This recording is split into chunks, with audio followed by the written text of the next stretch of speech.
How strong are 3D prints? Welcome to a brand new 3D Printer Academy series where we use science and engineering to determine exactly how strong 3D prints actually are. The first step, ironically, is building a really strong testing apparatus. This will require some guesswork because we don't have any actual data to work with at this point. And as you can see, I've already had my first failure. But what exactly will we be testing? Using this rig here, I could test the strength of different 3D printed beams. This piece is restricted only to the up and down directions, and you just simply slide a beam into the apparatus like so, and then we just apply as much force as needed to break the beam. But first we'll need to fix the testing apparatus. From an engineering standpoint, we could think of this apparatus as if it was a series of chain links. This testing piece needs to be the weakest link, which means this piece needs to be stronger than the testing piece, this needs to be stronger than that piece, the rope needs to be stronger than the other piece, and this needs to be even stronger, and this has to be the strongest. And it's the same for the other direction. This has to be stronger than the test piece, this connection has to be strong, and this top beam has to be the strongest. These new brackets are printed 100% solid so they don't break like last time.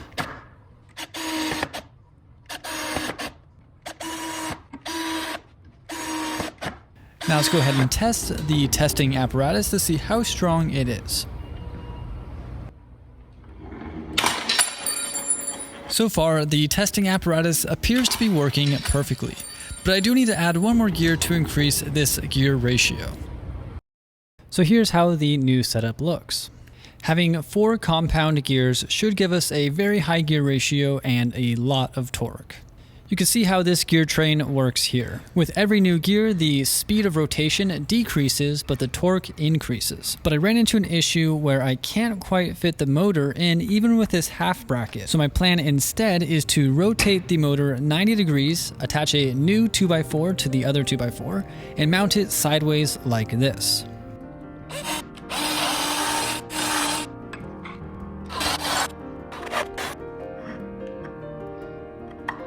And unfortunately, I drilled the holes too close together, so this screw just won't screw in. Luckily, it was a pretty easy fix just by drilling out the holes a little bit bigger.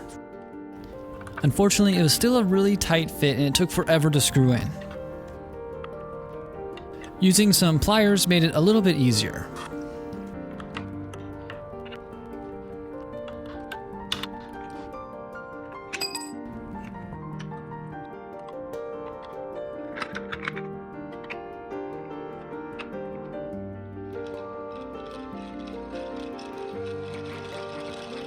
And with all of that, I could finally test it at full power. One of the reasons why I need so many gears is because this motor runs at peak power at 2700 RPM. The last thing I need to do for this apparatus is to secure everything down with some wood screws. Now one more quick test before I finish screwing in all of the final screws. Everything appears to be running smoothly. The first thing I thought would be interesting to test is how infill affects the strength of a 3D printed part. So here we have a bunch of 3D printed beams with varying percentages of infill. Let's go ahead and test the first 3D printed part, which has 0% infill. Now you may have noticed something that I kind of think is unacceptable. It's pulling at an angle, so we'll need to fix this.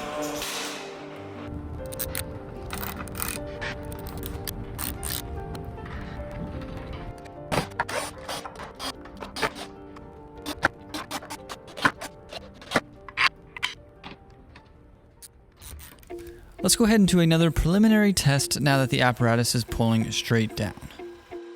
This 10mm by 10mm beam has 5% grid infill.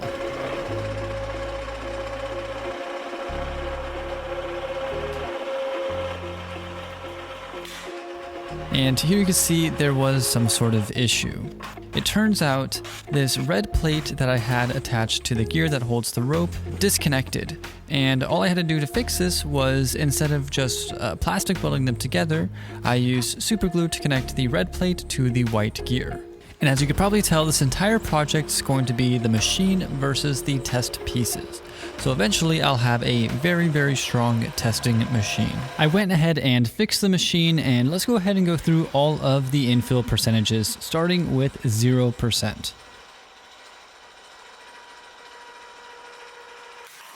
So 0% infill got us about 43.5 kilograms. Let's see how much weight the 5% beam can hold.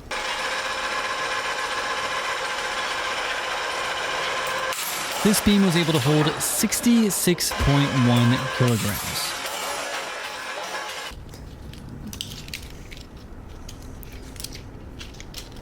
Now let's move on to 10% infill, which was able to hold about 80.2 kilograms. Okay, now let's go ahead and test 20% infill. For 20% grid infill, we got 79.1, basically the same as 10% infill. Now let's go ahead and test 30% infill. 30% infill got us 94.7 kilograms.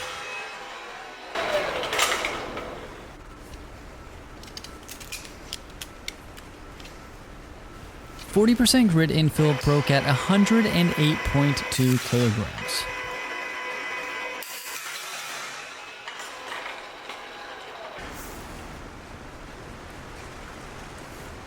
%50 infill got 113.5 kilograms.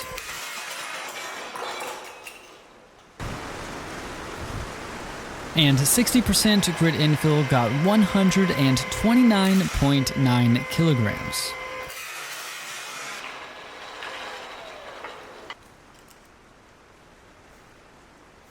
70% grid infill got 141 kilograms. I'm not sure I was expecting the parts to actually get that much stronger with the increased infill. And 80% grid infill got 142.8.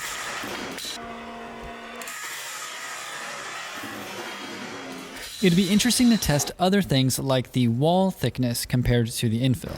And for 90% grid infill, it ended up breaking my testing apparatus. You can see the top white piece that is going around the orange beam slowly stretch.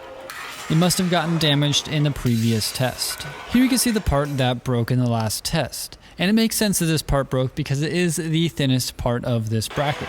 So I went ahead and printed a much thicker one, and let's test 90% infill.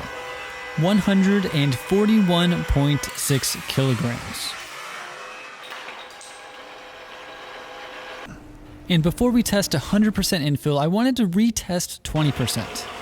We got 78.9 the second time, which is basically exactly the same as we got last time. Crazy how similar the numbers were. And for the last test, we have 100% infill, and this thing is super solid.